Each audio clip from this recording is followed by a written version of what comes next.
Tonight I want to tell you three fantasies, all of which have something in common. The first fantasy is about reproduction. We use the word reproduction in two principal ways. When we talk about the biological reproduction of the species, and when we talk about making a good reproduction of something in terms of a painting, a photograph, or a recording, or a videotape. And what is all this about reproduction in that direction? Hundreds of years ago, kings of Europe who wanted to form feudal alliances by marrying the princesses of far-off states would have painters send portraits of the lady in question to see if His Majesty approved of her before he got her.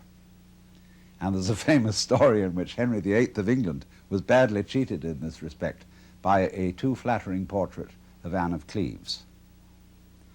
And therefore there grew up a kind of morale among artists in the European tradition to make faithful reproductions of people.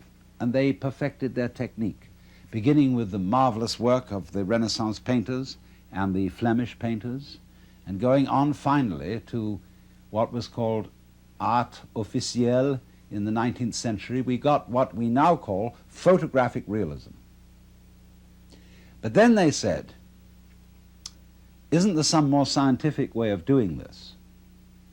And so they discovered the camera. And first of all, there were, remember those brownish daguerreotypes? And people said, well, that is pretty. It really looks like Grandpa, doesn't it? And then they said, but there are several things missing. It isn't colored. So first of all, they tinted them. And then they said, well, it's real lifelike. But then they went on to say, but there are some people whose whole style of life, whose personality is in the way they move. And if you just take a static shot like that, the personality isn't there. It's the way they go. So they said, we've got to have some way of making people move. So they invented the movies. And I remember when the first movies came out, they were all going everybody was going, in a jerky way. Then they smoothed it out and they said, oh, that's real lifelike. But they said then, but here's another thing about reproducing people, which is that they talk, and a whole lot of their personality is in the voice. So can't we have them talking at the same time that they move? So they invented the talkies. And then to get it more lifelike still, they colored them. They said, wow, now we're really getting somewhere. Then, to make it even more real, they put it in 3D. And you had to wear sort of spectacles over your face to see it that way. But then they went on to say, why is it that every time we want to see one of these things, we have to go down to the center of town? Can't we have it all at home? And so television came on. And in television, they first of all started out with black and white, and it was kind of like Robert Benchley once described the cuts in French newspapers as all looking as if they'd been made on bread. Well, that was television at a certain period. And then they improved it, and then they colored it, and that's where we are now. Not quite. Because somebody has come out with the thing that we shall all be seeing soon, which is the hologram.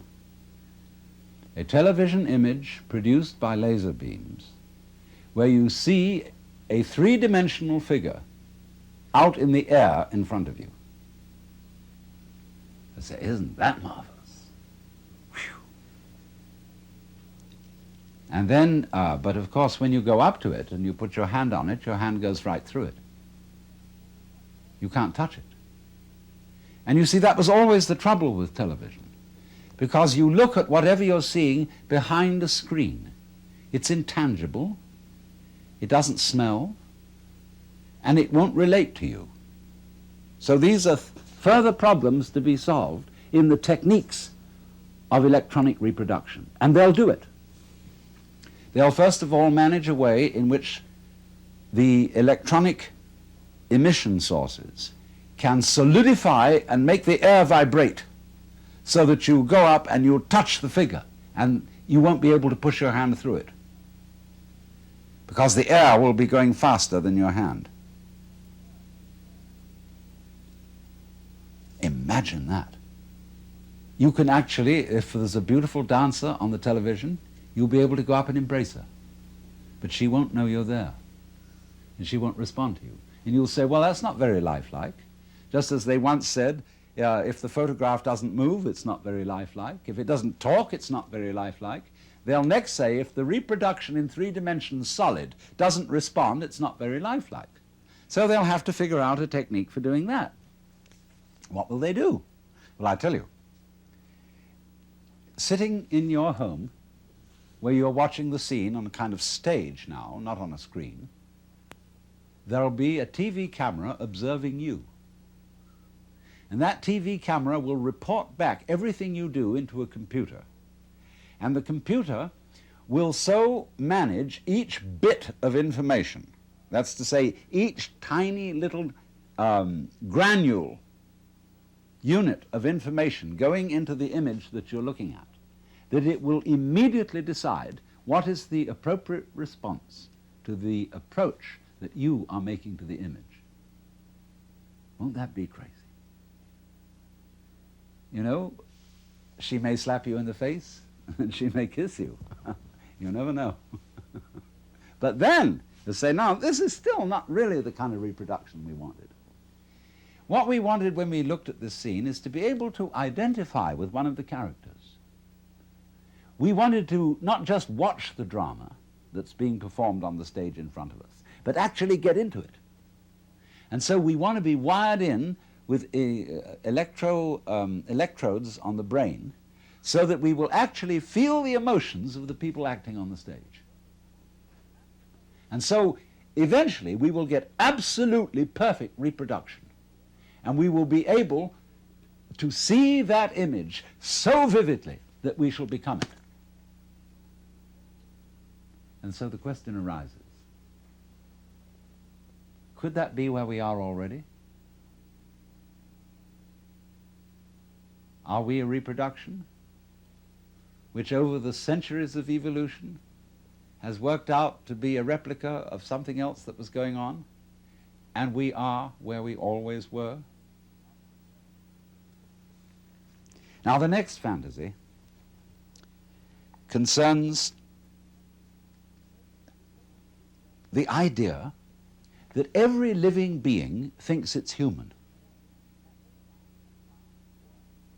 And that means a plant, a worm, a virus, a bacterium, a fruit fly, a hippopotamus, a giraffe, a rabbit.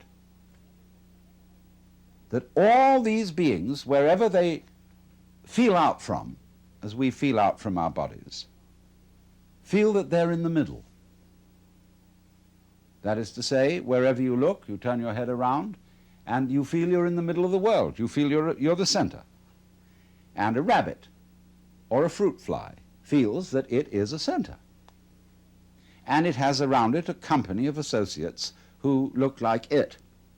And therefore, this creature knows that these are the right people, just as we know when we look at human beings. They're the right people. They are one of us.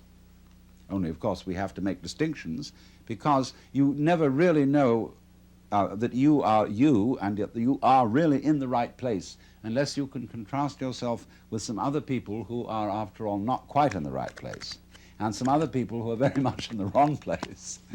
And then, through having this succession of comparisons, you know that you're okay. Well, the insect has exactly the same arrangement. Well, you say, well, insects and things like fishes, they don't have any culture? What do you mean, fishes being civilized and being entitled to consider themselves as humans? Well, let me put the argument from the fish's point of view. Fishes say, human beings are a mess. Look what they do. They can't exist without cluttering themselves and carrying around all kinds of things outside their bodies.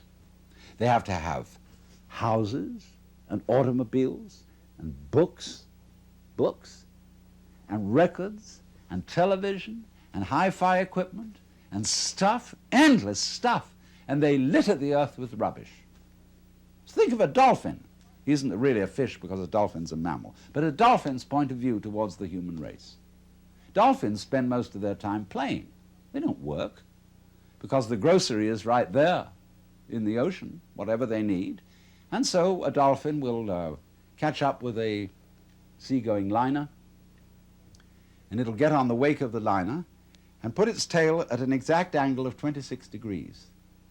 And in so doing, the liner will carry the dolphin along. The dolphin will make circles around the liner just for fun, playing all its life in the water.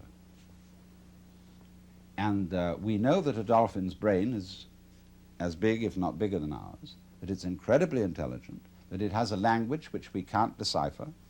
And the person who knows most about dolphins in the United States, Dr. John Lilly, is a friend of mine, and he said he came to the conclusion that dolphins were too smart to tell us their language. So he abandoned this project. He said he would no longer keep such a highly civilized being in the concentration camp of a zoo, and that it should go back to the ocean. So the point is, though, that not only dolphins, but every organism that has any sensitivity in it whatsoever considers itself to be the center of the universe. Now, it has its problems. There's a Zen poem which says, "The morning glory which blooms for an hour differs not at heart from a giant pine that lives for 1,000 years." In other words, an hour is a long life to a morning glory. 1,000 years is a long life to a pine. And our 80 years and 10, or as the insurance company's actuarial tables put it, somewhere between 65 and 70 years as an average human life, seems about the right length of life. I mean, there are people who want to go on and are in quest of immortality and have their bodies frozen in case there should develop in the future some technique by which they could be revived. But I really don't go for that idea, because nature has mercifully arranged the principle of forgettery as well as the principle of memory. If you always and always and always remembered everything, you see, you would be like a piece of paper which had been painted over and painted over and painted over until there was no space left and you wouldn't be able to distinguish between one thing and another. It's like when a whole bunch of people start to scream and make noises and out-scream each other, and soon you can hear nobody. So in that way, one's memories become screams, and nature mercifully arranges that the whole thing be erased, and you begin again. You see, it doesn't matter in what form you begin, whether you begin again as a human being, or as a fruit fly, a butterfly, or a beetle, or a bird. It feels the same way that you feel now. So we're really all in the same place.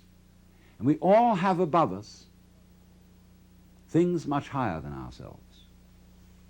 And we all have below us things that we feel are much lower than ourselves, just as there are things out there on the left and things out there on the right, and things in front and things behind. Because you're the middle. You're the middle everywhere, always.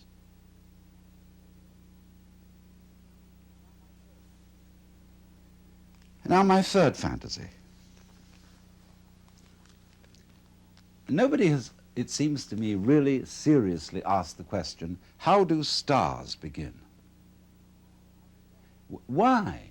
How out of space do these enormous radioactive centers arise? Well, I'm going to solve this problem on the principle of the egg and the hen, because it is said a chicken is one egg's way of becoming other eggs. And if you've understood my second fantasy, you will see how that could be true. Now let's suppose then that a planet is one star's way of becoming another star. You know, stars, when they explode, they send a lot of goo out into space, and some of this goo solidifies into balls which get in orbit and spin around the star. And in one chance in 1,000 maybe, one of those balls will become like the planet Earth, and slowly upon it will arise what some people might call a disease called the bacteria of intelligent life.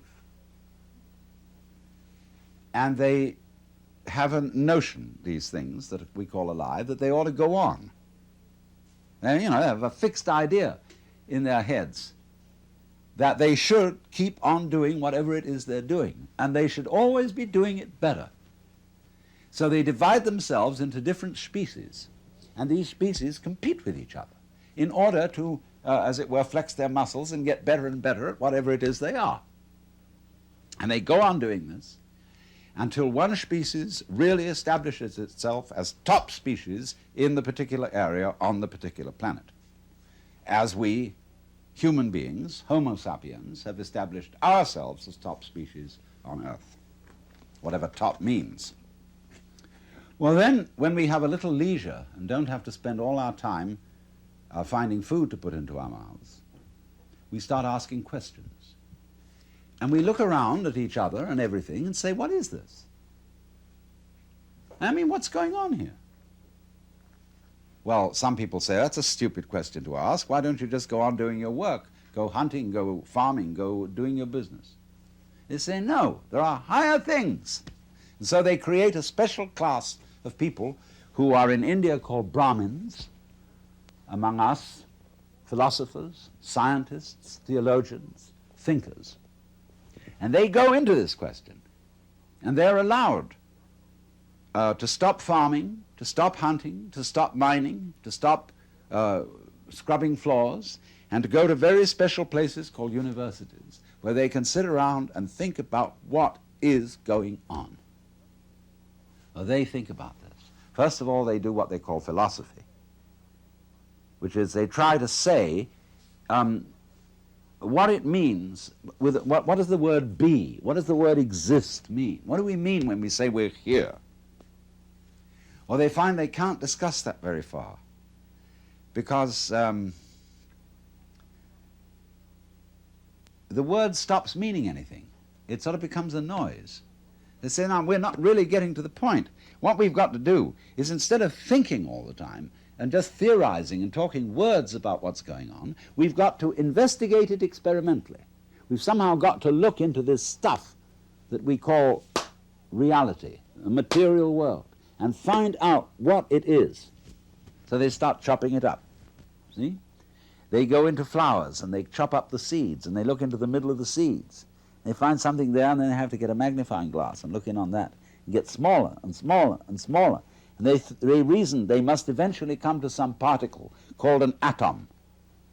In Greek, atom means atomos, non-cuttable, what you can't split any further.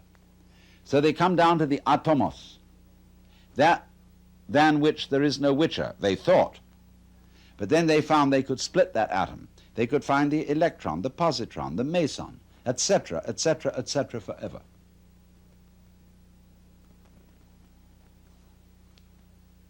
And so they said, well, this is real science, because we've now found out that every atomos of matter contains immense energy, and that we could come to the point where we could release the energy in the atom. And the trouble with intellectual people is that anything that can be done must be done. And so eventually, in the necessary course of the development of nature, they found out how to blow the earth to pieces and turn it into a star.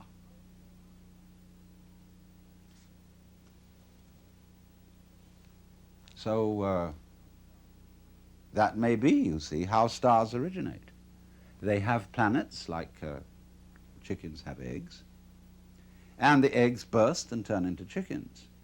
And planets burst through the agency of intelligent life and turn into stars, which throw out other mud balls, which some of which stand a reasonable chance, about as reasonable a chance as, say, any male spermatozoon stands when it enters the female womb of becoming a baby. 1 in a million. And those spermatozoa are in exactly the same position as the planets and the stars. Now, I tell you, this is a fantasy.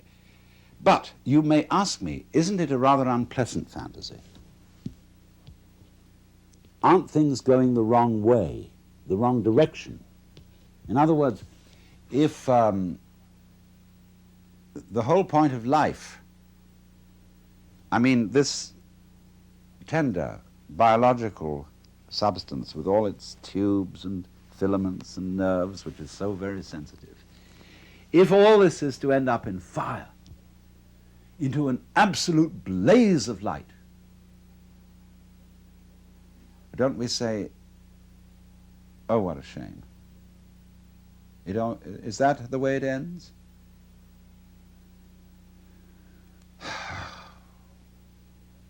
But so many people say that they want to see the light.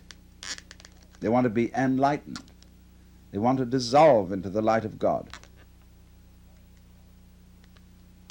And then when they've done that, all over again, the process goes on, and it blows out those mud balls. And here are planets, and here once again, you're a baby, you're a child, the flowers are brilliantly colored, the stars are gorgeous, the smell of the earth, the sound of the rain, everything is marvelous once again. And once again you see the other, the man, the woman that you love. As if it had never happened before. It all starts over again. And as it goes on, it gets more and more intense. All the problems get more and more problematic. And you find you're wrestling with something you can't control.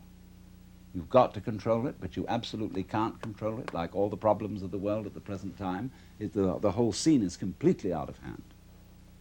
And we feel we're going to our doom, because we're going once again towards the birth of a star, which is the most creative thing there is. Now, if you think about this for a while, you see, I've put forward 3 fantasies, all of which have a cyclic quality. We reproduce, not only biologically, but we reproduce artistically, technically. Just for a moment, I want to put in an aside about biological reproduction. See, when I think back to my grandfather, whom I knew fairly well,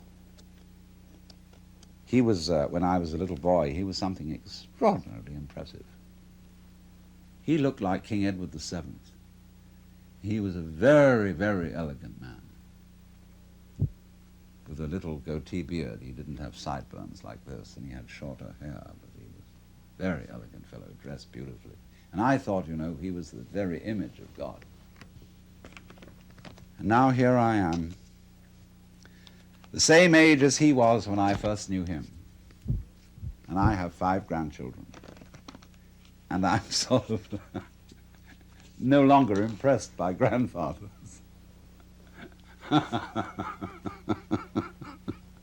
know, here I am. I'm one of them too. And this is the same idea, you see, of the round. That we are almost perpetually in the same place, as the French proverb says, plus ça change, plus c'est la même chose. The more it changes, the more it's the same thing. Well, that means then, you see, that existence, the feeling of being, is a sort of spectrum. Just as light is at one end red and at the other end violet. And you have to have these extremes in order to have color at all, in order to know light.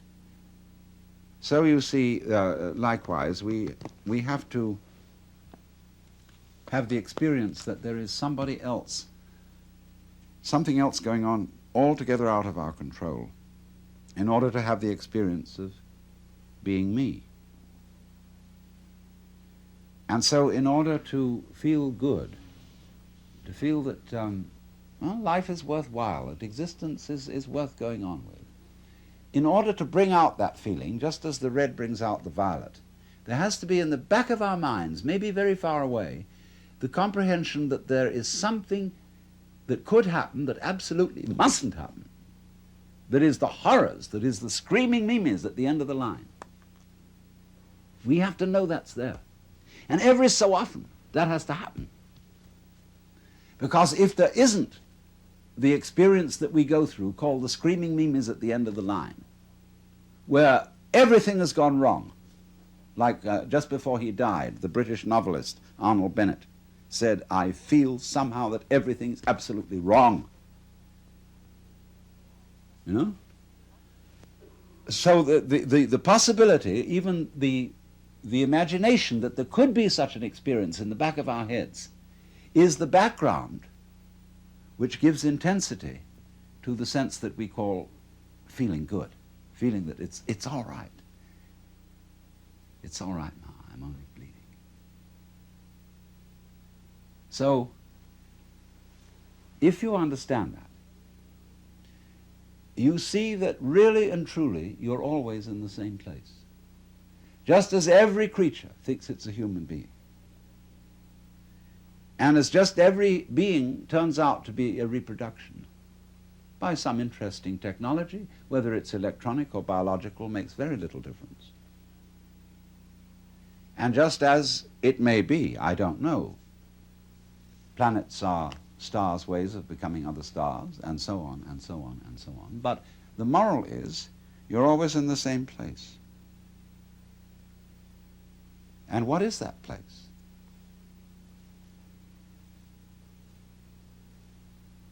You can ask yourself very, very, I won't say seriously, because this isn't really serious, it's sincere.